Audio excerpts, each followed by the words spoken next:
The agricultural value chain is diverse, providing enormous business opportunities for many entrepreneurs, particularly young entrepreneurs.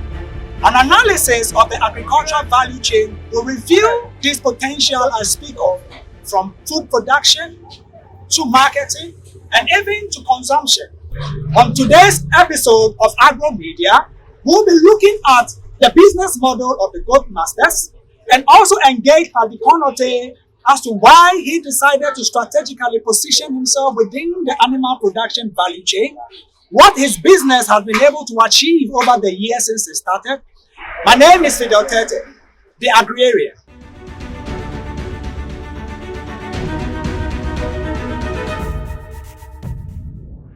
Welcome back to Agromedia. I'm with Gideon Padi Konotey, the G.O.A.T master. Gideon, good to see you. Yeah. G.O.A.T masters. I'm so much in love with the name.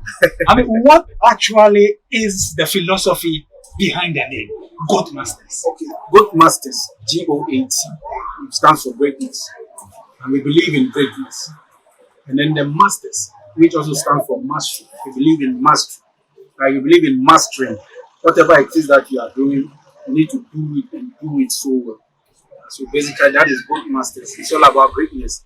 Even though we are operating within the value chain of goods, the G.O.A.T goes beyond just animals. So greatest of all time. All times, greatest of all times. So even if it is cattle, we are the greatest in cattle. If Oh, it is okay. car, like whatever it is, we are the greatest. But how has the journey been so far?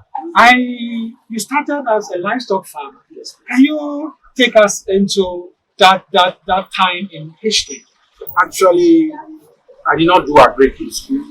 I don't have any background in agric. As in stuff I studied in school, I did graphic designing, Okay. and then painting and stuff. But I also grew up in a home where my grandparents used to raise kids. So my grandmother started the whole thing. And I remember very, very well. At that time, we were very, very young. But at that time, she started in a veranda. And then they started increasing from 2 to 5. So they moved them from the veranda to our porch, from the porch to our kitchen. So our kitchen was a kitchen in the day, but it turns into a pen at night. Interesting. So my grandmother did it from 1992 to about 2000. Wow. Yeah. Then my grandfather took over in 2000. And then in 2000, he also leveled up. Now he moved the animals from our kitchen to a bigger pen. And then now they were counting to over 50 to 100 animals. Yes, still we, the young people, didn't want anything to do with it. Because we felt there was something more bigger outside for us. Yes, we Some want to the office farms, buildings, yeah, you know. But in 2014, I met a friend called Dennis. He was my mate in school. And Dennis in primary GSS, his parents and stuff has been involved in like agric. So the pig farm, Accra pig farm, his great grandfathers, they were the people who started pig farming first in Accra. So we happened to be his friend. So one day he came home and he was like, I just see your grandfather died. I said, yeah. He challenged the animals. This thing be gold. So later, when I went into it fully, I started doing my research and I saw that, this is the real thing. Talking about research, that you did not just pick Dennis's advice and then run with it. You decided to do a research. What some experts will call value chain analysis. You decided to analyze the value chain. What did you find? What I realized was most of what we are doing here in Ghana is just the livestock production. We are not adding any value. So therefore, most farmers are not really making anything out of their raw material, which is the goods. So okay, it gave us an idea of how lucrative the business is, one, which is the importation stuff. And then secondly, too, it gave us an idea of not just doing goods, but adding value. So not just producing the animals, but creating something out of them. So we realized that G.O.A.T alone, we can do a lot of growth. And that was when the other production came in, like dressing the goods and then selling, like cutting them into kebabs, doing goat meat chips, and then a lot.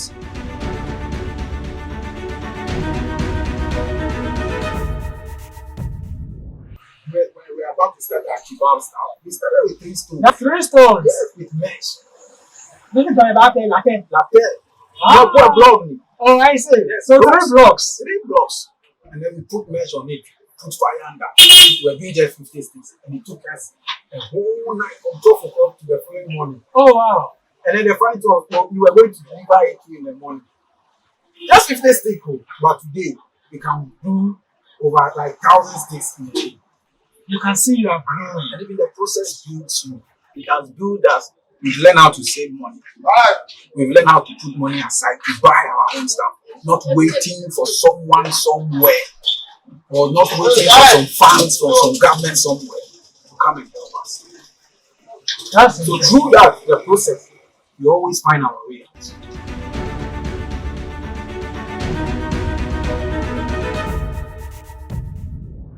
Who are you? What is your background? So I'm Gideon Padi Konotey. I was born in Takran. I feel my estate in Takran. But I was brought to Accra at age 4 to come and live with my grandparents. For me, I see what I'm doing now as a point. So I stopped whatever it is I was doing and then took up this to be a full-time job. I still want to know how your background as a visual communicator has influenced on the kind of contribution it has brought into the current business. Okay, so because I'm very creative, most of the stuff of this structure, I designed it myself. Whatever you see here, I got all those ideas. So that imagination, the visual. So when you look at our packaging, always as a result of my visual background. Yes. And then I'm very good at marketing. Not because I went to marketing school, but because of my background in graphic designing and like art communication and stuff. So I'm able to communicate in like arts and stuff. And it has helped the business.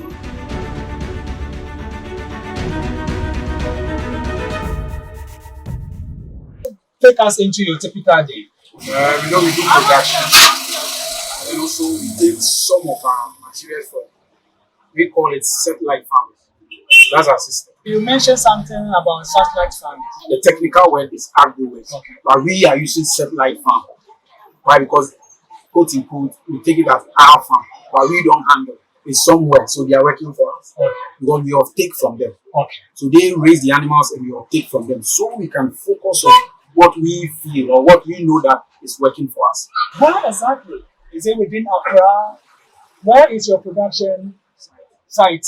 When I took over, we have to move it out of Accra to central region. We have farm area with one west.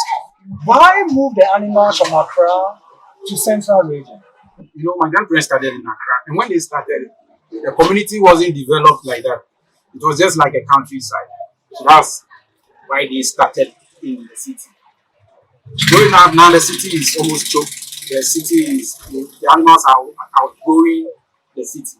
You have a lot of buildings. Yes, and then when the expenses, when it comes to even getting them food, because there isn't much grass here for them to eat. Fast forward to central region, the switch. How beneficial? Okay, so central region, the place is non-developed. I guess it's almost a village. So for village, some areas, yes. So for village, like grass and stuff, when those times, it's growing around.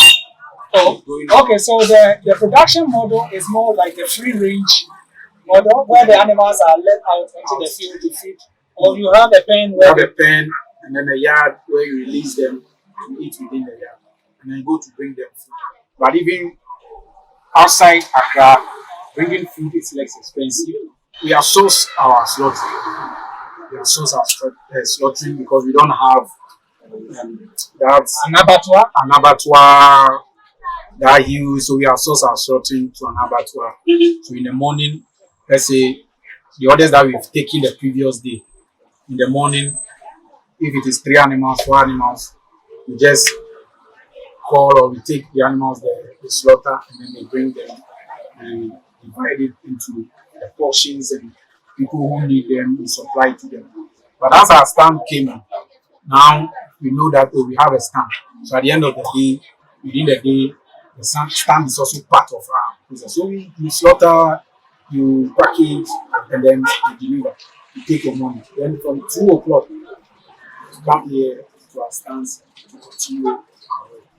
So on a typical day, how many animals are you able to process or to work on for distribution, either through the grilling model or the distribution of raw meat as any consumer may want? Let's say on an average 3, or if it is going, we are able to do 5 or more. What are some of the typical events or days where you are able to do 5 or more? Okay, because of the size of the business, in a day, we measure the things we do. We don't just do anything because we are business. We know that in a day, we work on this number. So when the number is up, we close our day for the day, unless the following day. The idea I'm getting is that you run delivery service. We run delivery Tell us service. how that aspect of the business also works for you. So that aspect worked because when we started this whole thing, we started addressing and stuff. We got to realize that the customer will call, order, you slaughter, dress. Sometimes they can't come and pick it up.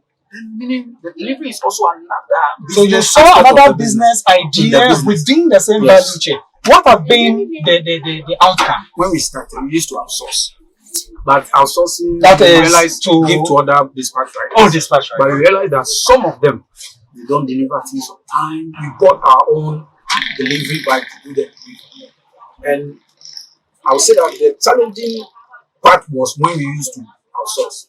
And that one we don't have control over.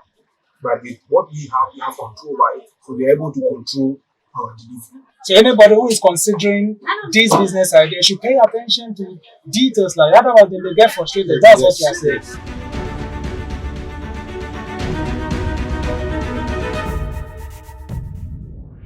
I want you to talk a little bit more about that aspect of the business that process the raw meat into various products like a kebab. How was that received? Because usually, if someone wants kebab, there are so many vendors around where one can get kebab. You decided that, look, why don't I give you the dressed meat with all the kebab steak in there and then packaged? How was it received? You know, in business, they call some things trends. There are trends, there are new trends coming in. Because people are getting busy. A lot of people are the working class, they are getting busy. Someone wakes up in the morning, goes to work, is coming back late. So therefore, this person doesn't have time. And in entrepreneurship, it's about solving problems. So this is a problem in yourself. It's a problem in yourself. The person can buy like he doesn't have time to kill. He doesn't have time to go to the nearest apartment. We will handle that problem for you. You pay us for solving it. Now, fast forward. Let's see. So, from animal production through now processing of animal meat, packaging them into kebabs, among others, where are we now? Now, we are in the level of operating stance as part of our model this year and what we want to push. This kind of raising a lot of them in our communities. Because when you read our mission statement, we say to bring food or to bring meat to the doorsteps of our customers. It's our mission. We don't want our customers to stress themselves. We want to bring the food to their doorsteps.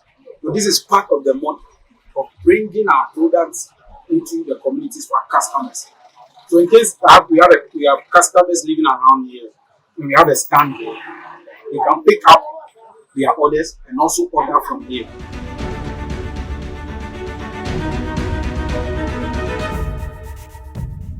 Typical event day.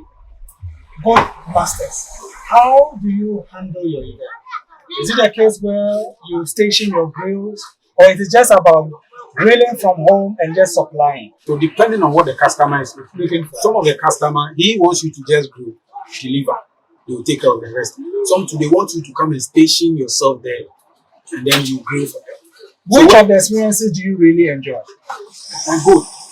But with grilling from home and taking in another, it's just simple. So you deliver and then you leave them.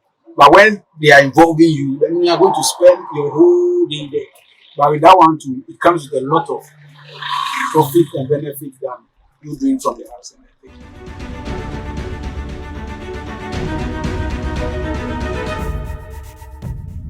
The livestock industry. What is the bigger challenge now? And how are you positioning yourself such a way that you're taking advantage of the challenges? Part of the challenge is the demand. There is demand for protein. But it's unfortunate that Ghana, we are not producing much of livestock. So most of the goats that are coming into Ghana, even the ones we are eating at the restaurant, 12 hours, they are from Burkina. Most of them Burkina, Niger, Mali. And then 85% of the players of the livestock industry are foreigners. And then we are controlling just, I think, 15%. And even the 15% is in the informal sector. You spoke about the deficit in the livestock industry. What are your thoughts in terms of solution and way forward? So now across Africa, we are changing a variety of livestock animals. You know, our local ones, the West Africa, they are too short. They don't have weight. So if a farmer is farming local goats as of now, he's not going to make much because the goats are too small. When you look at our typical breed. So what the government have to do is it brings in new varieties.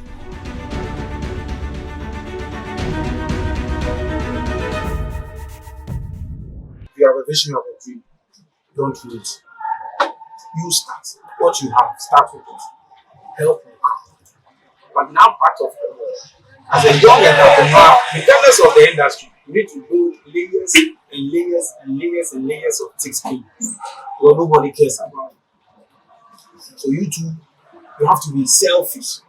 Not as in selfish by bringing people down. No, selfish in making sure that your interest, you yourself, you set your interest and do it very well. Or if they care, bank loans will come down.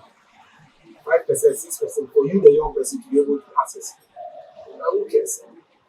So you have to care for yourself, care for whatever it is that your hands are doing.